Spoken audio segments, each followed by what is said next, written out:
what would it be like if we could put the banking industry directly on chain? So you've heard some of the other tokenized asset talks today. So the question is, instead of having like a circle or a tether in between, what if US banks put dollars directly on chain, including the XRP ledger? So that would mean that the ledger of record isn't some like old 50-year-old bank core, it's actually the blockchain. And so to do that, had to buy a US bank, and you can imagine, even though I'm ex-Federal Reserve, having worked at Ripple, made some other investments in crypto, it was not an easy lift, but last year we were finally approved. Might have helped that I ran for Congress and was going to make a stink if it didn't happen. Right, and here in Nevada, right? Here in Nevada in the 2nd District. We purchased Vast Bank, OCC, nationally chartered Fed holding company, and we have one purpose, which is to put the US dollar on chain. And what that means is these are FDIC insured US dollars, complete with Reg E chargeback protections, means if you get robbed, you get your money back, running on chain. And in particular, under the new administration with open banking and fair access, those dollars can be held by every person all around the world. So that means essentially everybody in the world has a US dollar deposit account, FDIC insured. And so I'd ask you a question. You've heard about the new 5% tax. If you're on this ledger and you're sending money from, you're here under one visa and you're sending it back home to your mom, if that money never leaves being a dollar, never leaves the country, never even leaves the bank, is that a remittance? I don't think so. I think in this new world, if everything is on ledger, including the XRP ledger, and it's just moving on ledger, what does it mean anymore to move money from one country to another? It doesn't really happen. It just all stays on ledger. And it's the XRP ledger that made that possible all the way back in 2012. That's really why I joined Ripple to this day. And so buying a bank and putting US dollars on, we've also made an investment in the Bank of London, and I'm closing a bank deal in Europe soon. So that means dollars, pounds, and euros running 24/7 bank money on chain. On chain, on the XRP ledger. On the XRP ledger. Okay. We'll put it on other ledgers too. News? So let me also make one other point about this. This innovation has been going on, and if we do not provide this kind of clarity, then what's going to happen is the innovation is going to take place abroad. And the last thing that the American people want to see, or the people who have values of the West, the last thing they want to see is the Chinese taking the lead on international standard setting. And so by providing clear rules of the road, that then facilitates us working with partners around the world to have the U.S. system of stablecoins be the dominant means by which we engage in electronic commerce. Yeah, as I said, I think that this further cements the position of the dollar as the world's reserve currency, because as this innovation takes place, as we make it easier for trade now to be processed in dollar-based currency, invoiced and paid for in dollars, then any argument that was being made about why you might instead invoice in renminbi or in euros, I think that as we ensure that we have the most technologically advanced with a legal structure around it, you're going to see even more confidence in using dollar-based invoicing and dollar-based trade, which again increases the demand for dollar-based reserves and further cements the dollar as the world's reserve currency. So yeah, if there are other countries around the world that want to see their currency be in a more prominent position, this legislation is critical for us to push back on that for the American people, because we are going to provide regulatory and legislative clarity to the use of stablecoins for modernizing the payment system. As we identify new ways to use technology, we can more quickly, more cheaply, and more securely facilitate payment around the world. And so what this is going to do is it's going to even further cement the dollar as the world's reserve currency, because by making it easier for people trading internationally, for imports and exports, for trade even domestically to take place through electronic means, through blockchain technology, by providing this legislative clarity for those participating in this space, they know the rules of the road, they know how to operate, and it'll bring faith to the American people on how to negotiate, how to make payments. But there's going to have to be sort of a large public education effort, isn't there? As we get these stable coins issued, we're awash in headlines from companies and banks that are considering it right now. How do you make that simple to understand for regular Americans? Right. And I think I'll just remind people that this is just the latest technological innovation in financial services.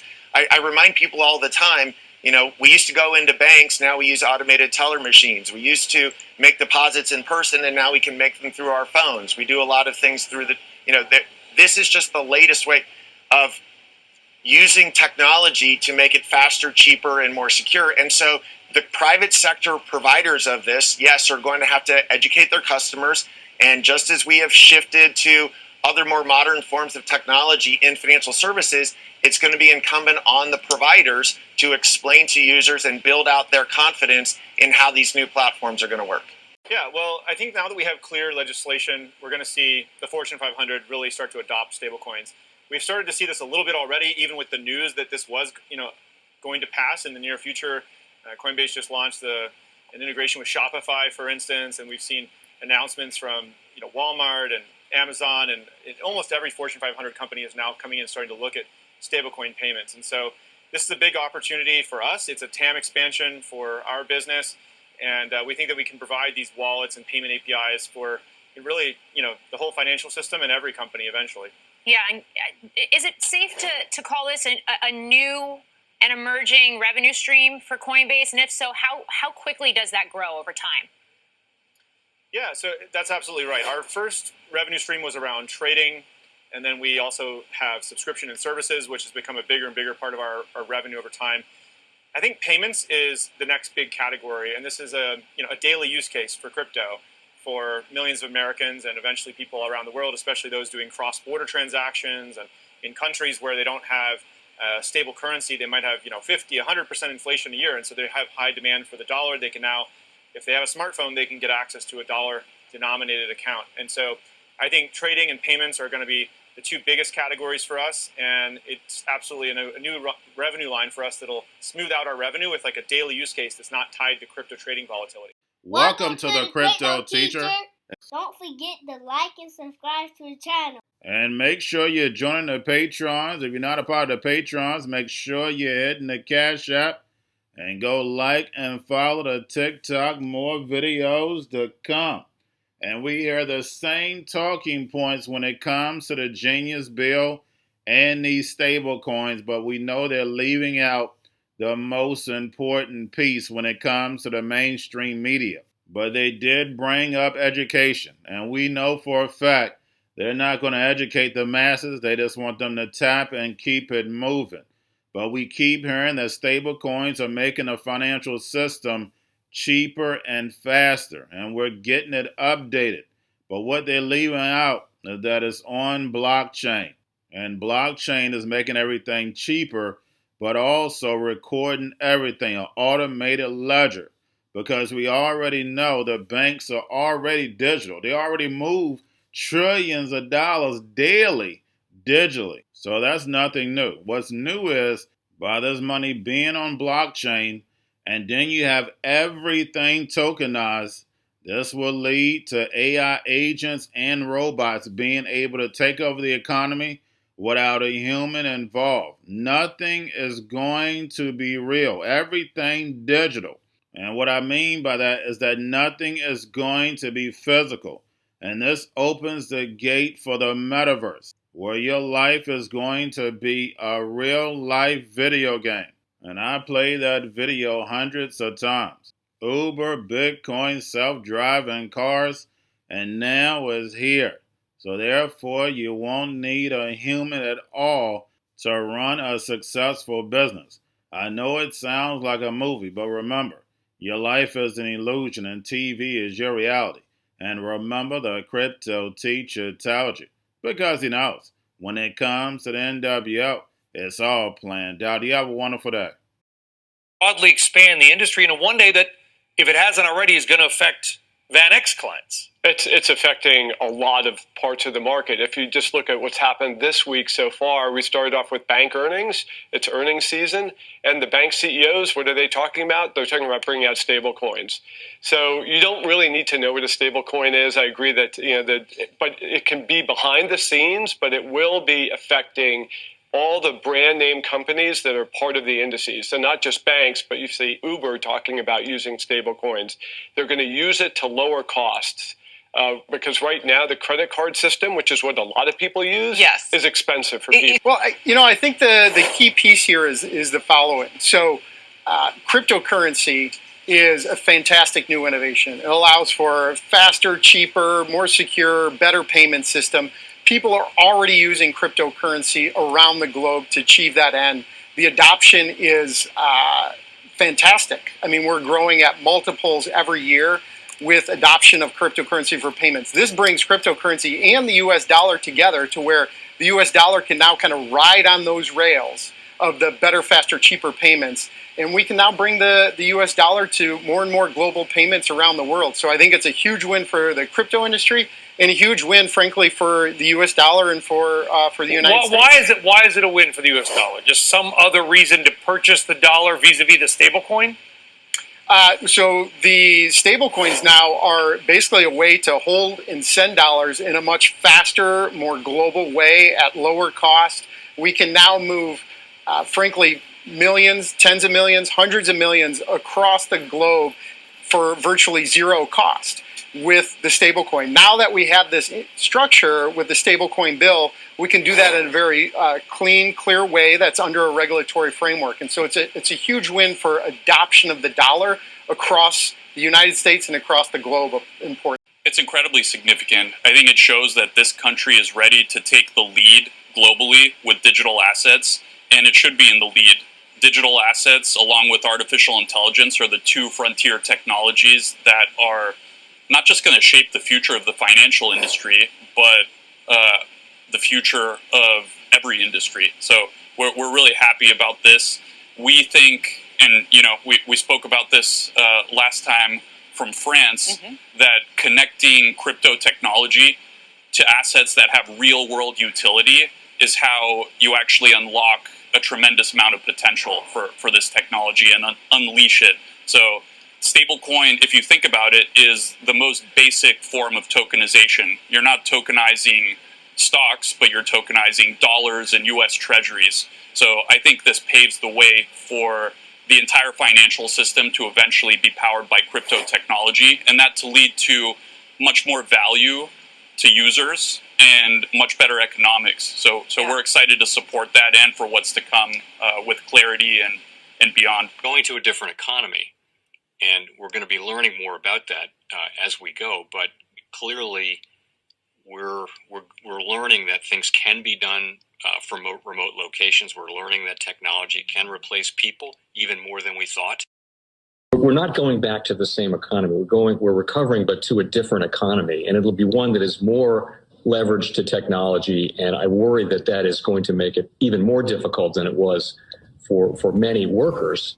In Silicon Valley, and my friends who work in technology know that what we did to the manufacturing workers, we are now going to do to the retail workers, the call center workers, the fast food workers, the truck drivers, and then even bookkeepers, accountants, insurance agents, lawyers, and on through the economy. So what happened to the manufacturing workers is a very clear sign. And so we'll import Chinese-based CBDC technology. So it's going to be CBDC in a box provided to you by the People's Bank of China. But every stock, every bond, every currency, every commodity, every piece of art, every private business, every piece of real estate will eventually be a token on a blockchain, an entry on a ledger, permanent and immutable. We will have truth instead of trust, and we will save over $7 trillion a year. 6 to 8% of global GDP is wasted by the friction of the trust industry that's necessary when you have dual entry accounting. With triple entry accounting, which is what a blockchain is, we get rid of all of that friction. It's a beautiful future. Like what you see in China and their social credit scoring systems, right? If we get identity wrong, it could be a tool to enslave humanity. And if we get it right, it could be a tool to liberate humanity. And as an American, I'm obviously rooting for the one that's on the side of freedom. Bitcoin is an international asset. And also, I do believe the role of crypto is it's digitizing gold. I actually believe this technology is going to be very important. Look at it. We have been part of a huge revolution in investing through ETFs. We believe that ETFs will be changing the whole way we invest.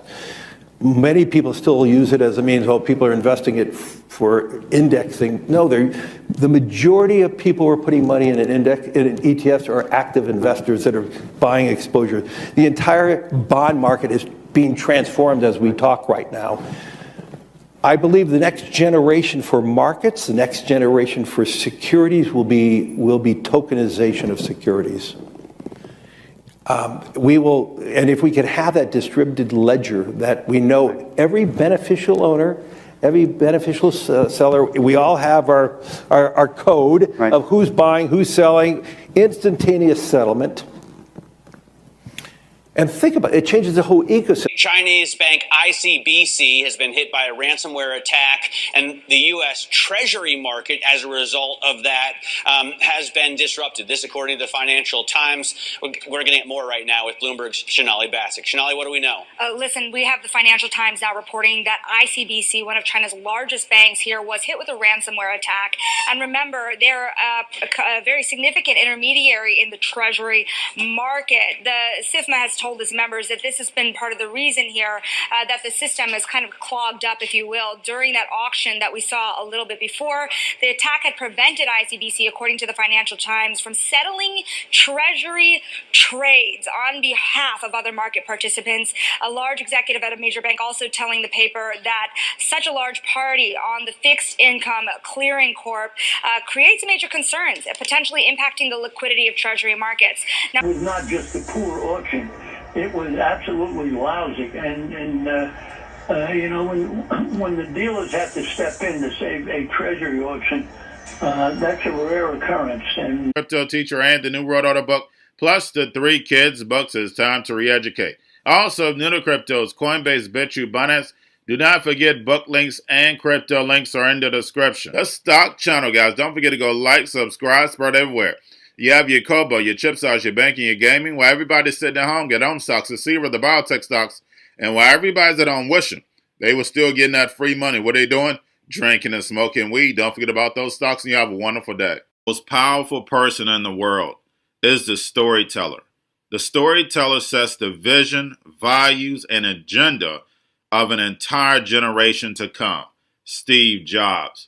And guys, you know I truly believe in this. When you look at the New World Order, they're the storytellers. And that's the reason why I wrote my New World Order book. But guys, now it's time to change the current generation. And I wrote 3 kids books. You know I love the Trinity because I understand the power that's in it. So I have 3 books. We have an opportunity to change the generation, to educate, not just me, but I want to show you that I take action on a daily basis. And I want you to take action on a daily basis. Whether it's your job, whether it's in your community, we have an opportunity right now to educate the masses. I posted this on my Twitter account. Please share, but this is a short clip of the 3 books. There's going to be a clothing line and action figures. Please get these books for your kids, nephews, cousins, friends, so therefore we can start the re-education now. Because as we see, the 4th Industrial Revolution foundation is definitely here. Robots, algorithms, drones, taking humanity out the picture. We have to re-educate. But let's get into the video. Part 1. King Joshua and Grandma Tam save the village. Part 2. King Joshua and Grandma Tam save New York from COVID-33. Part 3. King Joshua and Grandma Tam goes to China. It's mandatory to get part 1, part 2, and part 3 of this series. It's time to re-educate Generation Z.